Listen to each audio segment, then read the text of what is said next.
Welcome, Slayer the Alchemist. Joining you here from a different location. I'm going to be away here and there in the summer, so I won't be at my normal lair spot. But you can't stop rock and roll, so we continue on. I wanted to try to do an album a day a week, so I'm squeezing this one in just before Monday ends, which I guess is cheating slightly, but what are you going to do? Let's discuss Rush's second live album, Exit Stage Left. It came out in 1981. I always thought this was a cool cover because it sort of makes references to the old album covers with the owl and the guy and everything, and the Caress of Steel thing there. I have a memory of this record. I mentioned I did a video on All the World's a Stage, and I mentioned how that was my first Rush album, which is kind of strange, but I got that, then I got Moving Pictures, and then I got this. And I remember, I have a funny memory about this. When I was in 8th grade, I went to a Catholic school, so I didn't go to middle school. When I was in 7th or 8th grade, they let us make this like newspaper or something, like a little 4-page, student newspaper. And some of the kids, I probably wasn't in 8th grade. I was probably in like 6th grade or something at the time, 5th or 6th grade. And some of the older kids in 8th grade had an album review section, right, for the school, a little school newspaper. And one of the kids reviewed Exit Stage Left. So I always have that memory of that review from grade school. He very much liked the record. And so do I. This, for me, as all the Rush live albums kind of signaled the end of a certain period of them sonically, they always seemed to, it was always kind of the end of a chapter, and then they would sort of start moving in a new direction. This, for me, is them at their peak, at my favorite, where they're using the keyboards, but it hasn't overwhelmed the band yet, or at least in my opinion. I mean, I like Grace Under Pressure and I like Signals, but really Grace Under Pressure was kind of the last Rush album that I really, really got into, and it was starting to move too much into the keyboards for me. But this hits that perfect spot where you get enough keyboards on here that it's interesting, but it's not overpowering the music. It still feels like it's really about the three guys, Geddy, Alex, and Neil, and the keyboards are just there to add texture, like in Xanadu and The Spirit of the Radio, and so it doesn't overwhelm anything. And I also think too, at this point, they're still basically playing as a trio. As the keyboards and stuff got more involved, they started using sequencers and stuff like that. Whereas here, this really sounds like a live band, and it maybe isn't as raw as All the World's a Stage. All the World's a Stage sounds like it's in like a theater, which it basically was recorded in, whereas this feels like it's in a big, like a stadium or a hockey arena type of thing. So it feels like a bigger crowd, but it still feels very live, and you hear the audience, and the band has enough. The Rush was never a band that strayed too far from the studio recordings, but there's enough of a different feel here to make this kind of feel worth it. Whereas later on with some of their live records and their live performances, it just felt like it was so close to the studio record that it's kind of like, what's the point?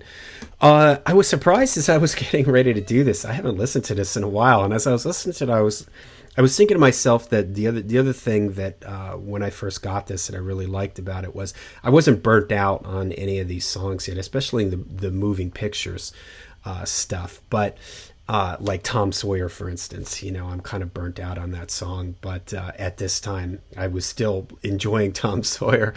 And I was surprised as I was listening to it. I was like, wait a minute, where's Free Will? And I looked and I was like, or no, I'm sorry, Limelight. I was like, where's Limelight? And I was like, holy cow, Limelight is not on this. And it was one of those things that I just assumed that it was on here because that's such a big hit for the band. But maybe at that time, this was the Moving Pictures tour, though side 4 of this record was recorded on the Permanent Waves tour. The first 3 sides are from the Moving Pictures tour. I'm squirming around here because I have this strange seat that I'm sitting in. I'm not my normal layer seat, not here. But what was I saying? Yeah, so maybe I don't know. Maybe if they didn't feel like Free Will was like has become this song now that they have to play.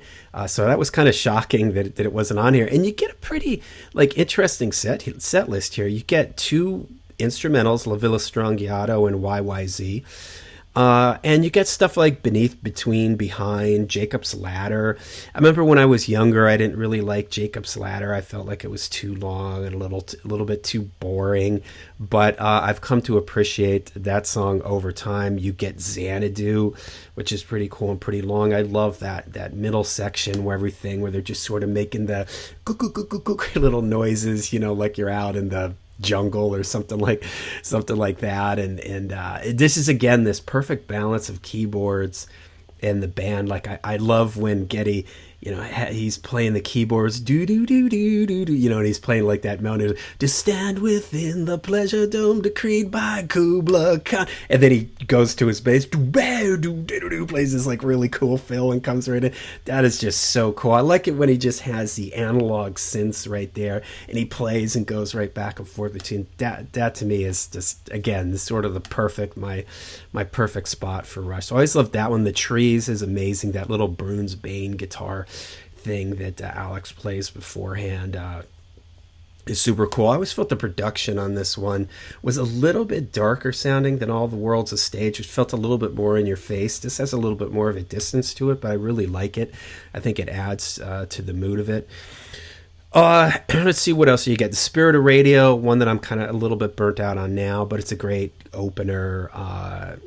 The whole like middle reggae section is really cool. Red Barchetta, that's another cool one. Kind of I want to call it a deep cut, but again, I'm surprised that you would think that Limelight might have taken Red Barchetta's place, but it's still pretty cool here. I mentioned YYZ already. A Passage to Bangkok. I love that one, and that's one where 2112. There are a few things that from the very early albums that's just not like the albums after All the World's a Stage, which is cool. Closer to the Heart, a little bit burnt out on that song, but sounds cool here. I like it here.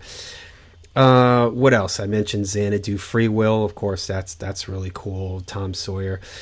So it's a very well-timed live album, and again, like I said, it sort of signifies the end of a chapter for the band. And again, they would never be quite the same after this. I think a lot of Rush fans, Signals, I just forgot what the name of the record, not Distant Early Warning, whatever the album with Distant Early Warning on. I just said it earlier and I forgot it already. Those albums were kind of the ones that when the band really started to shift. So to me, this is really the spot for them. My favorite era of the band is right here. So okay, let me know what your thoughts are on Exit Stage Left from Rush. Let me know down below. Let me know if you like this one better than All the World's a Stage. I'd be curious. I'd probably give the edge to this, although I do really love All the World's a Stage and the live kind of raw energy of that one. I think that one improves on, like I mentioned in my other video, improves on the studio versions. This one, I wouldn't say these are better.